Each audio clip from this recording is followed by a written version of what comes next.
Veiled Titans Fiona Blackwood suppressed a yawn as she stared at the message that had appeared on her phone at 4:37 a.m. Crisis situation? Meeting at Mercer headquarters, 7 a.m. sharp. The message came from her agency director with an addendum. That made her stomach tighten. Biggest client of the year. Don't be late. As her taxi navigated through morning traffic toward the gleaming Mercer Biotech Tower, Fiona mentally reviewed what she knew about Dominic Mercer. The 38-year-old CEO had built a medical technology empire that had revolutionized affordable healthcare delivery systems across developing nations. Forbes had him listed at number 17 on their billionaire index. GQ had named him most eligible. Bachelor 3 years running, though he never appeared for the photo shoots. His publicity team controlled his image with military precision, always photographed in the same meticulously tailored Navy suits. Always slightly turned away from the camera. What fascinated Fiona most was the complete absence of personal history in his carefully constructed public narrative. The official biography stated only that he was from humble beginnings and self-made through determination. No hometown, no family references, no childhood friends giving interviews about the genius they grew up with in an age of digital footprints. Dominic Mercer had somehow erased his. Ms. Blackwood, a sleek assistant, greeted her in the lobby. Sway, please. The elevator ascended 70 floors without stopping. When the doors opened, Fiona was escorted through a series of increasingly minimalist corridors until she reached a conference room where 6 people sat in tents. Silence around a polished table. Her boss, Julian, stood up immediately.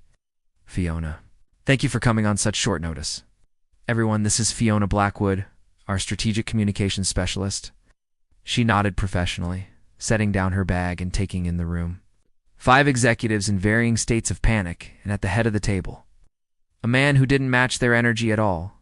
Dominic Mercer sat perfectly still, his posture impeccable, his expression unreadable. He wore the signature Navy suit, but in person, Fiona noticed details the magazines missed. The slight scar above his right eyebrow, the tension held in his jaw. The way his dark eyes seemed to evaluate everything with mathematical precision. Someone leaked internal documents to the Washington Post, Julian explained. They're planning to run a story tomorrow claiming Mercer Biotech knowingly continued distribution of a faulty insulin pump model in Southeast Asia after discovering calibration issues. Fiona maintained her professional composure, but her mind raced. This wasn't just a PR problem, if true. It was an ethical catastrophe with potential criminal implications. What's your assessment of the situation, Mr. Mercer? She asked directly. Flickered across his face, surprise perhaps that she addressed him rather than the communications team. The allegations are false, he replied, his voice unexpectedly quiet but commanding. The calibration issue affected a prototype that never entered production. Someone has deliberately altered documentation to suggest otherwise. You believe you're being targeted specifically? I know we are, he said. The question is why, and by whom. For 3 hours, they dissected the situation. Fiona watched how Mercer operated calm, methodical, distant. He answered questions with precision but revealed nothing personal, not even anger at being falsely accused. His executives looked to him with a mixture of fear and reverence. When the meeting concluded, Julian pulled Fiona aside.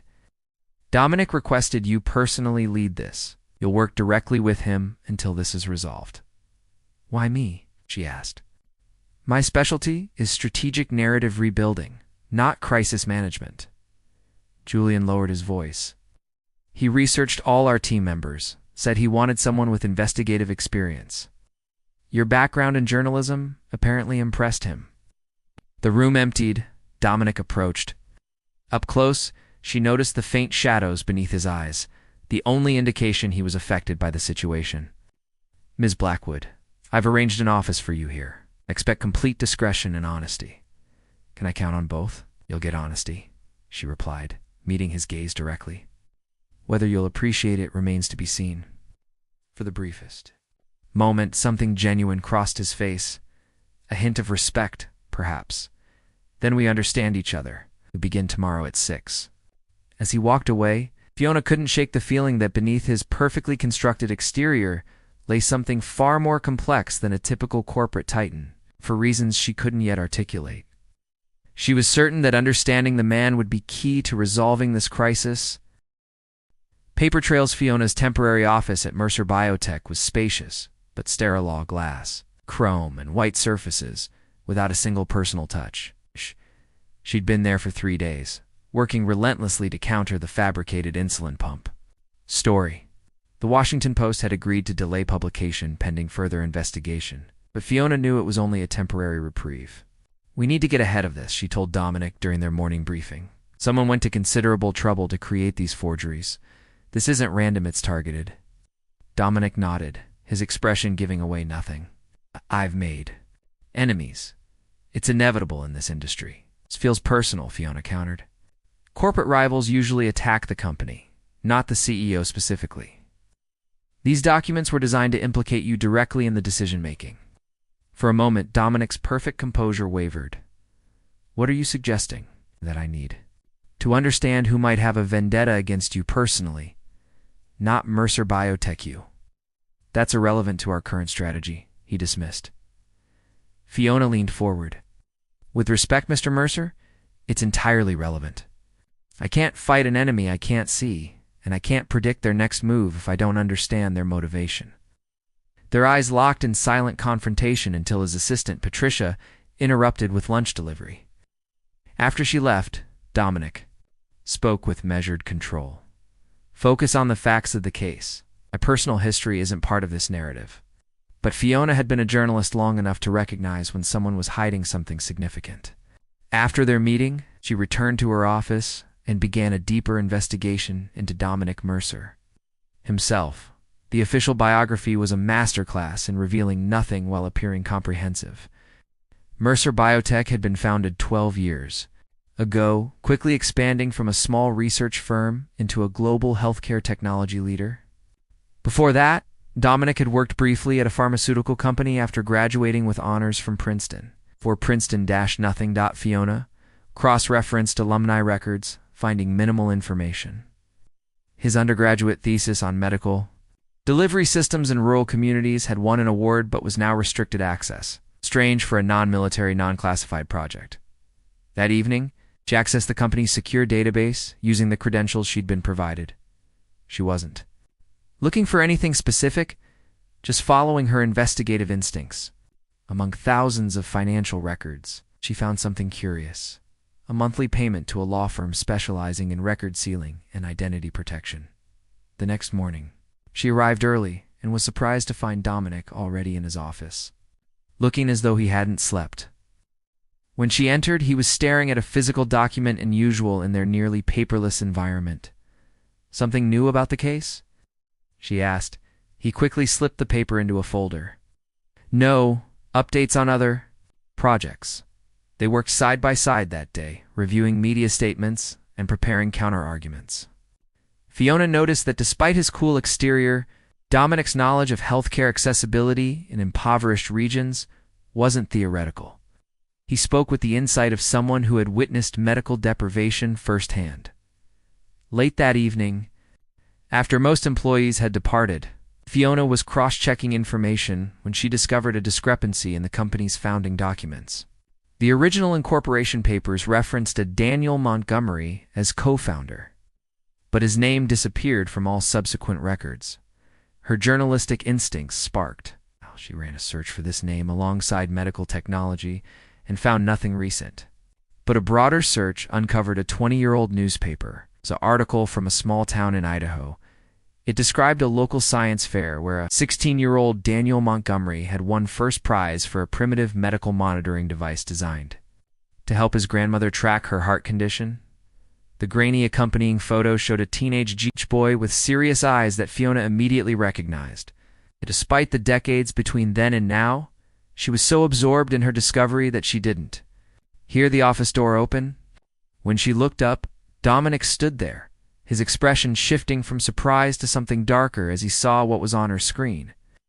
"That's not related to our current situation," he said, his voice unnaturally tight. "Isn't it?" Fiona challenged gently. "Someone is attacking you specifically, Mr. Mercer. Or should I say, Mr. Montgomery."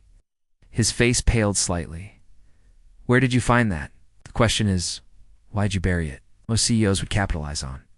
A rag storch's story about a science fair prodigy who built a billion-dollar company. Dominic closed the door and stood with his back against it, suddenly looking exhausted. You were hired to manage a specific crisis, Ms. Blackwood, not to investigate me. I think they're connected, she replied. And I think you know it. For several seconds, the only sound was the faint hum of the building's ventilation system. Then Dominic spoke, his voice barely audible. What else have you found? Not much, Fiona admitted. After the science fair, Daniel Montgomery seems to disappear completely. No college records, no employment history. Something flickered in his eyes, relief. Perhaps. Then there's nothing more to discuss, he said, regaining his composure. Focus. On the insulin pump allegations, that's what matters. As he turned to leave, Fiona spoke quietly. Whoever is targeting you knows about Daniel Montgomery. That's why this feels personal. They're not just attacking Mercer Biotech, they're threatening to expose whatever you've been hiding. Dominic froze with his hand on the doorknob, his back to her. When he finally turned, his carefully constructed mask had slipped, revealing a glimpse of something raw and wounded. Be careful, Miss Blackwood, he said. Some doors once opened can never be closed again. At us, as he disappeared down the hallway. Fiona knew she had reached a crucial turning point. Professional boundaries dictated she should step back. But her instincts told her that finding the truth about Dominic Mercer's hidden past wasn't just curiosity, it was the key to protecting him from whoever wanted to destroy everything he had built. Fault lines. The breakthrough came at 2:37 a.m., when most of the city slept. Fiona had been working late, cross-referencing old newspaper archives with court records from Idaho. The connection was tenuous, a reference to a juvenile hearing that had been sealed, mentioned in passing in a community newsletter from 20 years ago. Daniel Montgomery, age 16, had appeared before a judge. The charges weren't specified, but the case had been serious enough to make local news, despite the defendant being a minor. By morning, Fiona had compiled enough circumstantial evidence to confirm her suspicions. Dominic Mercer had completely reinvented himself after some incident in his youth. The question was why. She arrived at the office to find Dominic standing at the window, staring out at the city below. Without turning, he spoke. The Washington Post received another batch of documents this morning. Not about the insulin pumps this time. Fiona set down her coffee. What then? Records allegedly showing that Dominic Mercer doesn't exist. That I fabricated my identity. His voice was flat, emotionless. They're giving us 24 hours to comment before publication. Are the documents authentic? He finally turned to face her. Some are. Some have been altered to suggest criminal intent behind the name change. Fiona took a deep breath. I need to know the truth, Dominic. All of it. Not as your PR advisor, as the person trying to protect you. For a long moment, he studied her face, as if assessing whether she could be trusted with something precious and dangerous. Come with me, he finally said. They took his private elevator to the parking garage, where a nondescript car waited. They drove in silence to a residential neighborhood, stopping before a modern house with expansive windows. Inside, the home was minimally furnished, but warm, nothing like the sterile perfection of his office. In his study, Dominic unlocked a hidden safe and removed a thin file. He placed it on the desk between them. Everything is in there, he said. Quietly, I've never shown this to anyone. The file contained newspaper clippings, court documents, and faded photographs.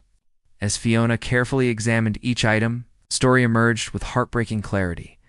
Daniel Montgomery had been a poor teenager raised by his grandmother after his parents' deaths. At 16, he had been arrested for stealing expensive medical equipment from the local hospital.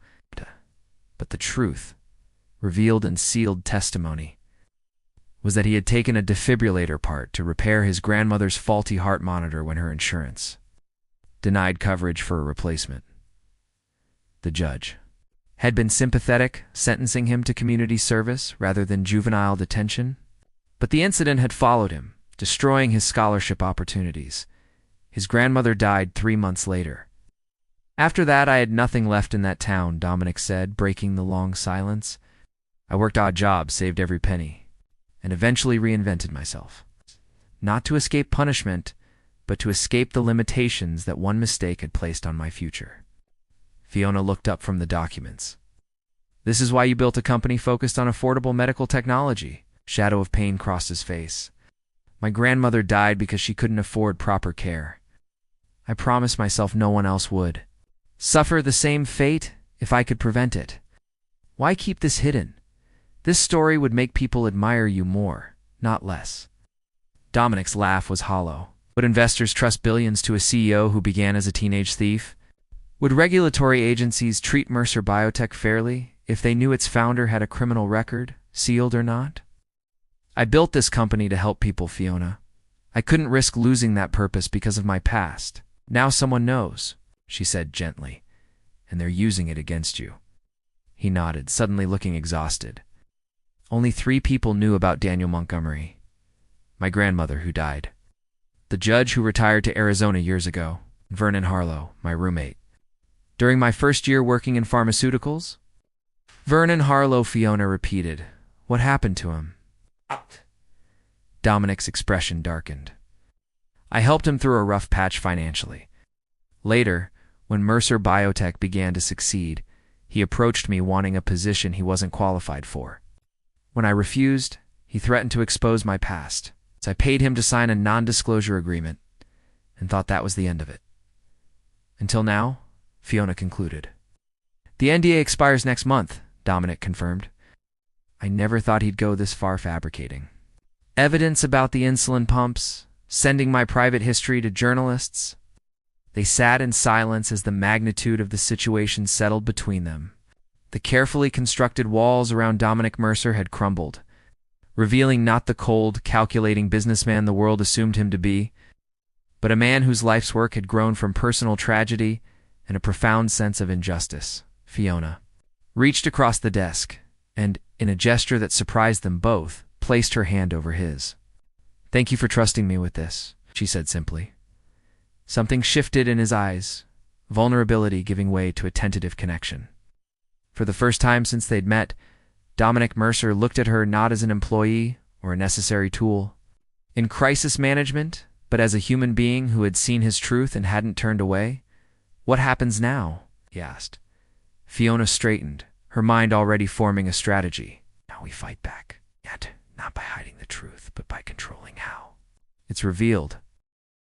Vulnerable strength. The Mercer Biotech legal team assembled in the conference room looked grim as they reviewed the evidence against Vernon Harlow. Fiona had spent 2 days gathering financial records showing suspicious transactions from offshore, accounts to the journalists who had received the fabricated insulin pump documents. We have enough to prove malicious intent, the head counsel announced. We can file for an emergency injunction against publication while we pursue criminal charges. For document forgery, Dominic, who had been uncharacteristically quiet throughout the meeting, finally spoke. And what about the identity records, the Daniel Montgomery history? The attorney hesitated. Those are ... problematic. While you didn't technically break any laws with your name change, the sealed juvenile records being leaked complicates matters. We could argue privacy violation, but that would mean acknowledging the records are genuine. After the legal team departed, Dominic and Fiona remained in the silent conference room. Outside the windows, the city lights had begun to illuminate. The early evening sky. They want me to keep denying everything, Dominic said, his voice hollow.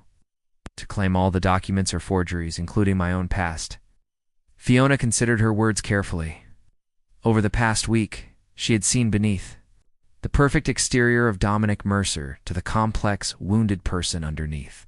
Their professional relationship had evolved into something neither had anticipated, a tentative trust that felt increasingly personal. What do you want to do? She asked simply. He looked surprised by the question. Does it matter? Expects me to protect the company at all costs. It's not just the company at stake here. It's you. Fiona moved to sit beside him rather than across the table. For 12 years, you've lived as someone else. Has it brought you peace? The question hung in the air between them. When Dominic finally answered, his voice had lost its customary control. I built Mercer Biotech to save lives, to prevent what happened to my grandmother from happening to others. But somewhere along the way, the facade became a prison. I can't remember the last time someone knew who I really was. Until now, Fiona said quietly. Their eyes met, and something unspoken passed between them. Recognition of how their lives had become unexpectedly intertwined through secrets and truth. The next morning brought news that the Washington Post had agreed to delay publication for 48 hours in exchange for an exclusive interview with Dominic Mercer. The board was furious, the legal team in disarray. This is professional suicide, Patricia warned, as she helped Dominic prepare for the interview in his office. At least let the lawyers review your statements first. But Dominic had made his decision. When the reporter arrived, a veteran journalist known for her tough but fair reporting, he greeted her with a newfound openness that startled even Fiona. Before we begin, he said, I want to make one thing clear. I'm not speaking as the CEO of Mercer Biotech today, but as someone who has carried a story for too long without sharing it. For the next 2 hours, Dominic recounted his journey from Daniel Montgomery to Dominic Mercer, not as a deception, but as a transformation born of necessity and vision. He spoke about his grandmother, about the broken healthcare system that had failed her, and about his determination to create technology that would bridge the gap between quality, care, and affordability. When the reporter asked why he had kept his past hidden for so long, he looked directly at Fiona before answering. Fear, he said simply. Fear that people would see only the mistake and not the mission.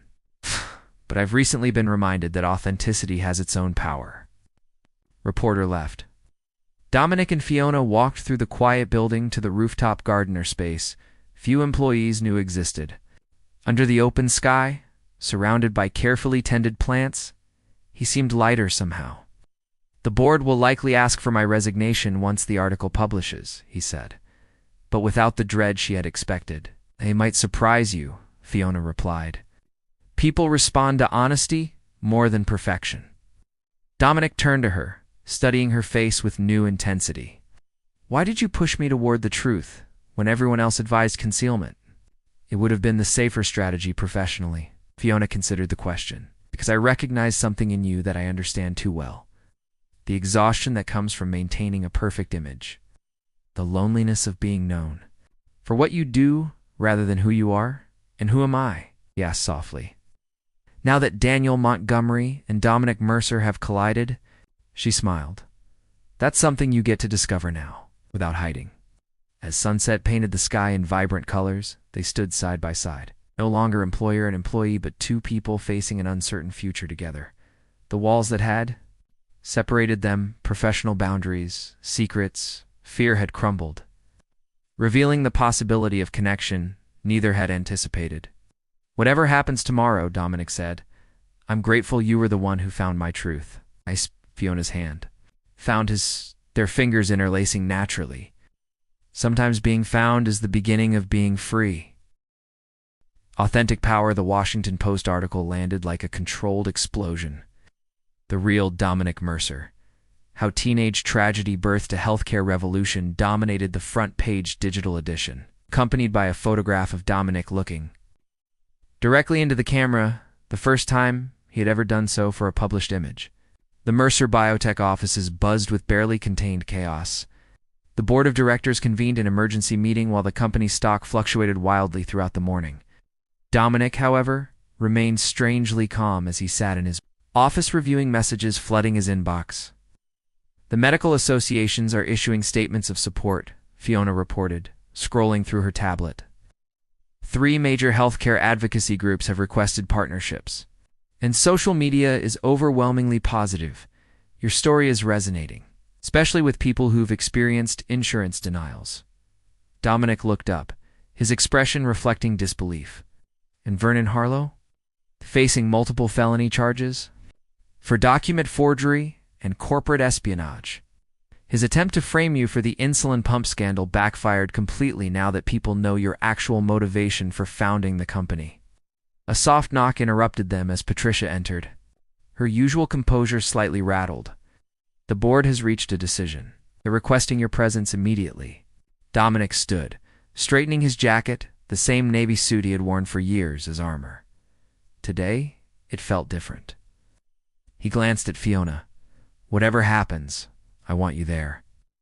The boardroom fell silent as they entered. 12 faces turned toward them, expressions unreadable. Chairwoman Eleanor Winters, who had been with the company since its early days, spoke first. "Mr. Mercer, or perhaps we should say, Mr. Montgomery, your actions have placed this company in an unprecedented position." Dominic nodded, accepting whatever judgment would follow. "You disclosed sensitive personal information without board approval. You potentially jeopardized investor confidence by revealing your unconventional background." Eleanor's severe expression softened unexpectedly. "And in doing so, you've generated the most positive publicity and public goodwill this company has ever experienced." Murmurs of agreement rippled around the table.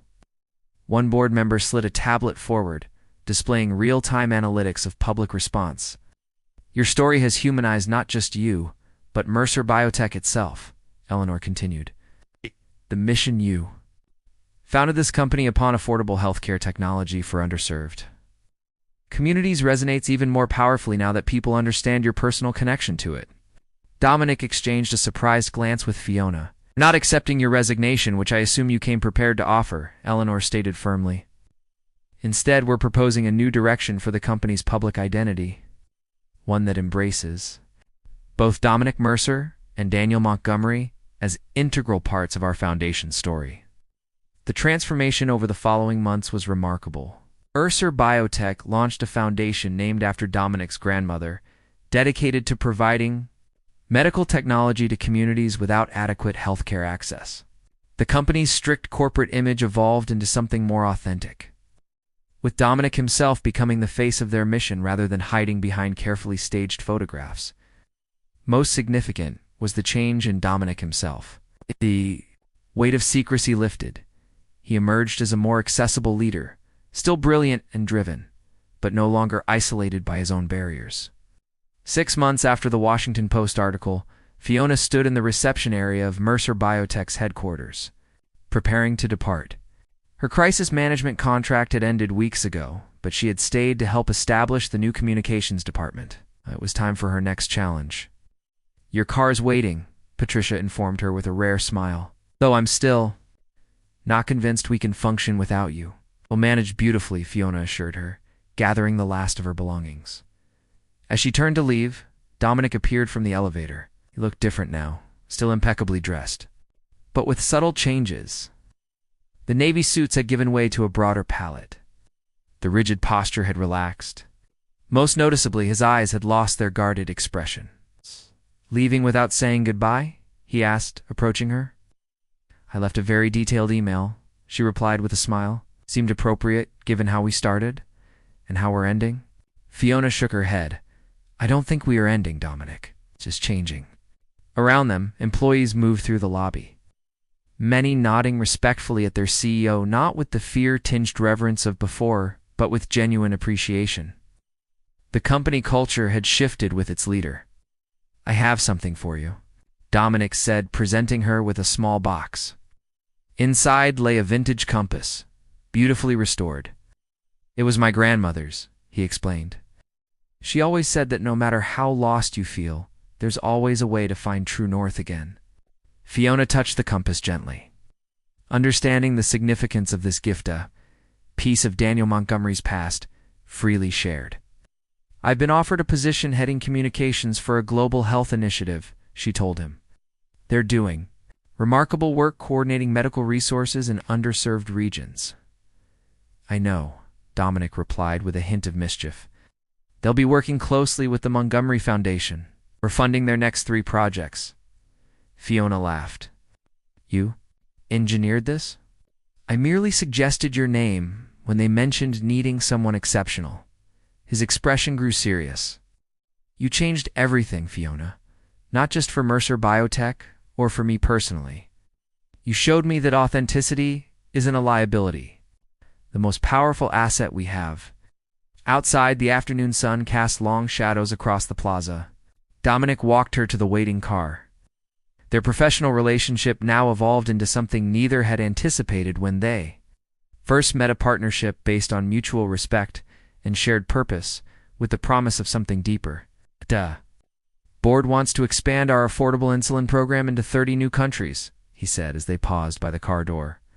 I'll be traveling to the pilot locations next month. Sounds like important work, Fiona replied. It would be better with the right communications director, Dominic said, his usually confident voice tinged with uncertainty. Someone who values truth over optics. Someone who sees both Daniel Montgomery and Dominic Mercer and accepts both. Fiona smiled, understanding the question beneath his words. Are you offering me a job or something more? I think he said carefully, I'm offering you the truth. That meeting you changed my life. And whatever comes next professionally or personally, I'd like you to be part of it. As she looked at him, the man who had hidden behind perfection for so long now, standing in the sunlight embracing his complete story, Fiona knew her answer. Some journeys were worth taking, especially those that led from shadows into authenticity. I'll consider it, she said, her smile suggesting she already had. After all, someone needs to make sure you don't start hiding behind navy suits again. His laughter, genuine and unguarded, followed her into the car. As she drove away from Mercer Biotech, Fiona held the compass in her palm, its needle steady and true. Sometimes finding yourself meant allowing someone else to see you clearly first. And sometimes the most powerful stories weren't the perfect ones, but those that embraced every chapter, even the painful ones, as essential parts of the journey.